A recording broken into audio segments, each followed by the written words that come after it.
भेसळ बाहेर काढायचं हे वाक्य घोषवाक्य केव्हा येणार? त्या आंबेगावकरांच्या कानी केव्हा घोषवाक्य पडणार? ही सुद्धा आतुरतेची आस आंबेगाव तालुक्यातील जनतेला नाहीतर पूर्ण पुणे जिल्ह्याला लागलेली आहे. सातत्यानं विकासाच्या गप्पा मारल्या जातात, सातत्यानं आज एवढ्या बेडचं हॉस्पिटल काढलं जाते. अरे कशासाठी? आज आंबेगाव तालुक्यातला कॅन्सरग्रस्त त्या हॉस्पिटलमध्ये जाऊन जर तुमच्या दुधाच्या पापाचं जर श्रेय तिथं घेऊन फेडायला जाणार असेल तर याचा सुद्धा जाब तुम्हाला जनतेला द्यावा लागेल. खूप काही करा, परंतु सामान्य जनतेच्या आरोग्याची खेळणं हे पाप आहे. तुम्ही खूप सांगता आरोग्य राहणीमान उंचावलं आंबेगाव तालुक्यातल्या जनतेचं.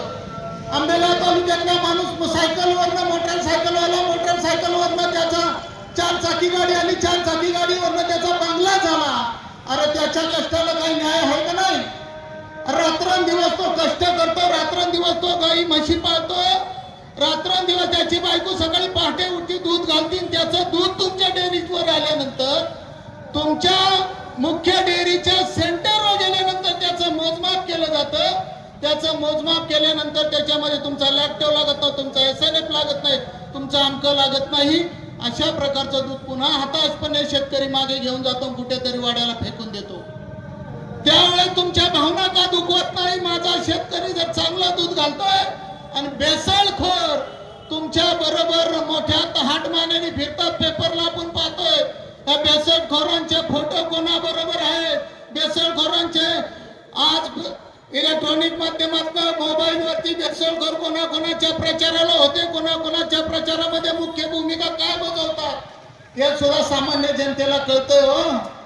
परंतु तुमच्यासारख्या एका ज्येष्ठ नेत्यांनी आज माझ्या तालुक्याचं नाव, ज्या किसनराव वानखिलेंनी या मनसरचं नाव खरं तर पूर्ण भारत देशामध्ये नेलं, त्या मनसरचं नाव आज भारत देशामध्ये बदनाम होतंय. त्याच्या विरुद्ध तुम्ही बोलायला सुद्धा तुमच्या तोंडातनं शब्द सुद्धा निघत नाही.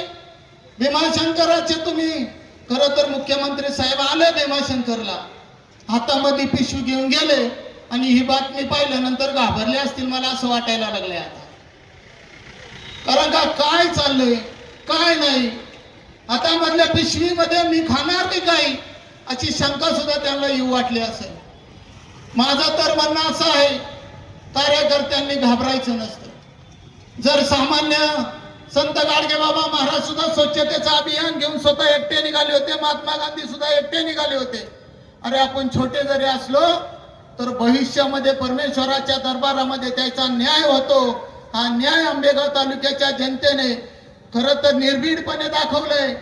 आम्ही जरी थोडे असलो तरी मोर्चा हा निघणार. हा सामान्य जनतेच्या विषयाचा मोर्चा आहे, हा आम आदमीच्या विषयाचा मोर्चा आहे. जर उद्या काही एखादी भावाच्या संदर्भामध्ये काय जर ह्या सरकारने उलटपालट केलं असतं साखरेच्या चेअरमन साहेब, तर किती जण निघाले असते हो? अरे पण जनतेच्या प्रश्नाच्या संदर्भामध्ये तुम्ही का निघत नाही? तुम्ही आता पत्रकार परिषद घेणारे माझ्या पत्रकार बांधवांना दिवसभराची ड्युटीच लागली की काय असं आपल्यासारख्या सर्वसामान्य कार्यकर्त्यांना वाटते. खरं तर आता बघा, तो म्हणतो बेसळकर म्हणणार सुद्धा गुलाबजामुनचे. आता कोण गुलाबजामुन याचा शोध भविष्यामध्ये लागेल. परंतु माझी आपणा सर्वांना विनंती आहे, आपल्या बालबच्चांना जर आपल्याला वाचवायचं असेल, भावी पिढीला वाचवायचं असेल तर सर्वांनी या एल्गार मोर्चामध्ये सहभागी व्हा. भविष्यामध्ये काय निघेल काय नाही निघेल यापेक्षा आपण सातत्यानं